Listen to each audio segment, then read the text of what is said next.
Pengertian penyakit roseola. Roseola adalah infeksi virus ringan, tapi cenderung menular. Roseola kadang-kadang dikenal sebagai campak pada bayi. Secara umum, infeksi roseola dapat menyebabkan demam dan ruang merah di kulit yang disebut dengan exanthema subitum pada bayi maupun anak kecil. Roseola disebabkan oleh virus dari kelompok herpes, tetapi tidak menyebabkan infeksi herpes pada umumnya. Roseola biasanya berlangsung sekitar 4 hari dan bisa sembuh dengan sendirinya. Namun, kondisi ini sering menimbulkan rasa tidak nyaman. Roseola umumnya menyerang anak-anak berusia antara 6 bulan sampai 12 tahun. Walaupun lebih sering dialami oleh bayi dan anak-anak, remaja dan orang dewasa yang belum pernah terinfeksi sebelumnya juga bisa mengalami roseola. Penyebab penyakit roseola. Penyebab utama roseola adalah infeksi virus human herpes virus 6 atau disebut dengan virus herpes tipe 6. Virus ini menular dengan mudah, sama seperti penyakit pilek pada umumnya. Penyakit tersebut menular jika anak menyentuh benda yang telah terkontaminasi virus HHV6 dengan pengidap roseola. Walaupun sama-sama dari golongan virus herpes, HHV6 tidak sama dengan jenis virus herpes yang menyebabkan penyakit menular seksual. Roseola dapat menular melalui percikan ludah penderita saat bersin atau batuk yang terhirup oleh orang lain. Selain itu, penyakit ini juga bisa menular secara tidak langsung melalui perantaraan benda yang sudah terkontaminasi oleh virus. Meski bisa menular, kecepatan penularan roseola tidak secepat penyakit infeksi virus lain seperti cacar air atau campak. Secara umum, virus herpes berbentuk bulat dengan diameter 150 sampai dengan 200 nm. Genomnya berupa DNA untai ganda dan lurus. Di dalam virion terdapat lebih dari 35 protein. Replikasinya terjadi di nukleus dengan berbentuk tunas dari membran nukleus. Virus herpes dapat menjadi infeksi laten yang menetap dan tentu dalam inang yang terinfeksi. HHV6 pertama kali ditemukan pada tahun 1986 oleh Zaki Zalaluddin, Dharam Ablashi, dan Robert Gallo. DNA virus ini berukuran sekitar 160 sampai 170 kbp dan mempunyai komposisi rata-rata 43 sampai 44% G tambah C. Susunan genetikanya mirip dengan sitomegalovirus manusia, lebih mirip daripada herpes virus Gomalymphotoprix. Virus ini merupakan 2 dari 9 virus yang terkait erat dengan manusia sebagai host utamanya. HHV6A dan HHV6B termasuk virus DNA untai ganda dalam subfamili Betaherpesvirinae dan dari genus Roseola virus. HHV6A digambarkan lebih neurovirulen sehingga lebih sering ditemukan pada pasien dengan penyakit neuroinflamatori. Infeksi primer HHV6B sejak anak-anak umumnya menyebabkan penyakit exanthema subitum yang dikenal sebagai roseola infantum. Selain itu, HHV6B reaktif pada penerima transplantasi yang dapat menyebabkan manifestasi klinis seperti enkefalitis, penekanan sumsum tulang, dan pneumonitis. Struktur dan komposisi human herpes virus 6. Diameter dari HHV6 adalah sekitar 2000 angstrom. Bagian terluar virus terdiri dari membran lipid bilayer yang berisi glikoprotein virus dan berasal dari host atau inangnya. Di bawah membran ini terdapat tegumen yang mengelilingi sebuah kapsid ikosahedral yang terdiri dari 162 kapsomer. Kapsid pelindung dari HHV6 mengandung double strand DNA linear. Selama pematangan virion HHV6, membran sel inang digunakan untuk membentuk membran lipid virus. Selama proses ini, HHV6 merakit lipid yang diperkaya dengan kolesterol, sphingolipid, dan glikosil fosfatidilinositol protein dibuang. HHV6 menggunakan trans-Golgi yang mengekskresikan vesicule untuk perakitan. Antigen herpes virus 6 manusia tidak berhubungan dengan herpes virus manusia lainnya, kecuali beberapa reaksivitas silang yang terbatas dengan herpes virus 7 manusia. Replikasi herpes virus 6 manusia dapat tumbuh dengan baik dalam limfosit TCD4. Bahan genetik dari HHV6 terdiri dari linear beruntai ganda, yaitu melingkar selama infeksi aktif, DNA yang berasal dari replikasi, 2, 8-10 kb kiri dan kanan yang berulang berpasangan secara langsung, dan segmen unik yaitu 143-145 kb. Asal replikasi adalah di mana replikasi DNA dimulai.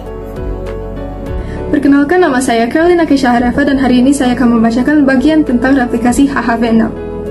Ketika sebuah ekstraseluler HHV6 virion datang di sel manusia, dia menemui reseptor protein klaster manusia diferensiasi 46 atau CD46.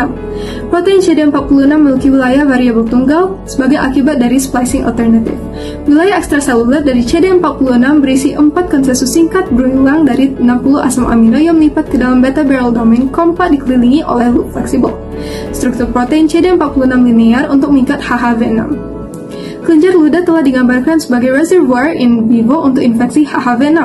Para sel-sel T pada leukosit sangat infectable oleh HHV6. Selain itu, jaringan penciuman ditemukan memiliki HHV6 dengan konten tertinggi, sehingga dapat disimpulkan bahwa jaringan ini adalah entry point untuk HHV6A. Setelah masuk, dua cara yang dilakukan virus untuk memperbanyak diri yaitu infeksi aktif dan tidak aktif. Pemicu spesifik untuk reaktivasi belum diketahui dengan baik. Beberapa peneliti telah memperkirakan bahwa cedera, stres fisik atau emosional, dan ketidakseimbangan hormon bisa terlibat. Untuk dapat tumbuh dan berkembang dalam sel inangnya, virus herpes harus melakukan replikasi. Awalnya virus akan masuk ke dalam sel tubuh inang dengan cara berfusi dengan membran sel setelah sebelumnya berikatan dengan reseptor selulur spesifik melalui glycoprotein envelope. Beberapa jenis virus herpes juga dapat berikatan dengan glikosaminoglikan. Pada sel virus terdapat kapsid yang akan dibawa menuju pori-pori nukleus melalui sitoplasma. Setelah berada pada pori-pori nukleus, selanjutnya akan terjadi pelepasan penghubung DNA sehingga DNA virus akan berhubungan dengan nukleus. Genom virus tertata rapat dan teratur berturut-turut dalam bentuk yang menyerupai air terjun. Setelah DNA virus terhubung dengan nukleus, selanjutnya akan dibentuk gen-gen awal menghasilkan protein alfa. Protein ini akan membantu dalam pembentukan awal mula gen-gen yang selanjutnya akan ditranslasi sehingga terbentuk protein beta. Proses replikasi DNA virus kemudian dimulai, dan transkrip berikutnya dihasilkan untuk memberi peningkatan menjadi protein gamma. Terdapat lebih dari 50 protein berbeda yang disintesis dalam sel yang terinfeksi virus herpes. Banyak dari protein alfa dan beta merupakan enzim atau protein yang berikatan dengan DNA. Sebagian besar protein gamma merupakan komponen struktural. Proses transkripsi DNA virus pada keseluruhan siklus dilakukan oleh RNA polimerase yang dibantu dengan unsur-unsur yang terdapat di dalam virus. Virus herpes berbeda dengan virus DNA lainnya dalam pengkodean sebagian besar enzim yang terlibat dalam sintesis DNA. DNA virus yang baru disintesis diselubungi dengan nukleokapsid kosong yang sebelumnya telah terbentuk dalam nukleosel. Maturasi terjadi dengan adanya pertunasan dari nukleokapsid melalui membran dalam nukleus yang mengalami perubahan. Selanjutnya, partikel virus beramplop dilepaskan dari sel melalui struktur tubular yang bersambungan dengan bagian luar sel atau dari vakuola yang melepaskan isinya pada permukaan sel. Antigen herpes virus 6 manusia tidak berhubungan dengan herpes virus manusia lainnya, kecuali beberapa reaktivitas silang yang terbatas dengan herpes virus 7 manusia. Replikasi herpes virus 6 manusia dapat tumbuh dengan baik dalam limfosit TCD4. Selain itu, replikasi virus ini juga dipengaruhi oleh sel B dan sel gila, fibroblastoid dan asal megakarosid. Jika virus ini terdapat di liur, sel-sel orofaring akan ikut terinfeksi. Cara virus menyerang sel inang. Virus herpes dengan bantuan RNA mampu memprogram ulang sel inang dan menyalahgunakannya untuk keuntungan virus. Dengan begitu, sel B dan sel T yang merupakan sistem kekebalan tubuh yang memiliki memori pada protein asing tidak mampu lagi mengenali bahwa selnya sudah terinfeksi. Faktor risiko penyakit roseola. Roseola paling sering terjadi pada anak berusia 6-15 bulan. Pada usia tersebut, anak belum membangun kekebalan tubuh atau sistem imun terhadap virus, tidak seperti orang dewasa. Selain itu, imunitas terhadap virus yang didapat anak dari antibodi ibunya ketika masih dikandung juga sudah berkurang. Selain pada bayi dan anak-anak, roseola juga lebih mudah diderita oleh orang yang memiliki kekebalan tubuh yang lemah. Contohnya orang yang menjalani kemoterapi atau menderita penyakit yang menyebabkan gangguan sistem imun, seperti penderita HIV dan AIDS, leukemia, atau multiple myeloma. Beberapa gejala-gejala pada penyakit roseola. Yang pertama adanya demam tinggi, Yang kedua adalah batuk yang disertai oleh pilek. Yang ketiga adalah nyeri pada tenggorokan. Yang keempat adalah nafsu makan berkurang. Yang kelima adalah pembengkakan kelenjar benih pada leher. Yang keenam ada diare ringan. Dan yang ketujuh adalah pembengkakan pada kelopak mata yang disertai oleh munculnya ruam berwarna merah muda di bagian punggung, dada, dan juga perut. Beberapa cara untuk mengobati anak dari penyakit roseola. Yang pertama, pemeriksaan pada dokter. Yang kedua, pastikan anak beristirahat dengan total. Yang ketiga, menjaga suhu kamar anak agar tetap sejuk.